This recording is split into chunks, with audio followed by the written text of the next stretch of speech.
hope you're enjoying this productivity series so far. I hope you're getting a lot out of it.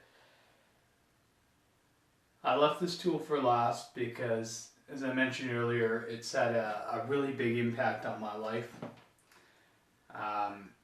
So without further ado, I highly recommend having a weekly schedule, and being able to actually write it down and see it visually. Because it's one thing to have a weekly schedule in your mind unconsciously, and then it's a totally different thing when you can actually write it down and see it visually.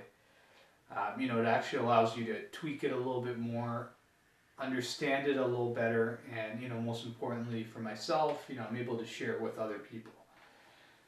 So I highly recommend open a notepad at some point today. Create 7 columns for each day of the week.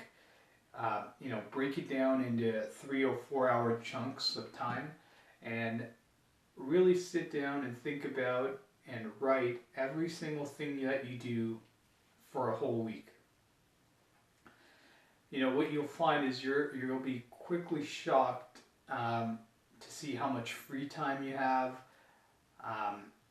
either how much time you're wasting, or just an overall sense of what you do with your time. What I would like you to do for over the next 3 weeks is pick one activity or one thing that you do every week, and that's wasteful or moves you towards your goal, and replace it with one good habit that increases your productivity or helps move you forward towards your goals. Don't try to change anything as you're writing it down. Just write down when you're first starting off and you're writing everything that you do. Just write down everything the way it is.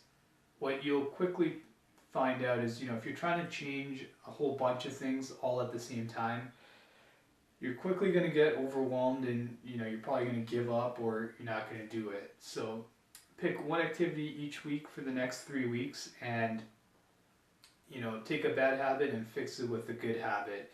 And do this for 3 weeks, and you're going to build a really good habit. And as your life changes or things become different, you're always able to improve it and tweak it as much as you can, and you can actually make it fit and work for you. So this is something I did about 2 months ago, and before, even last year, I thought I had no time to accomplish something. For me, when I wrote it down, I was so shocked as how much time I had and how much more production I can fit in, and really squeeze as much time as I can.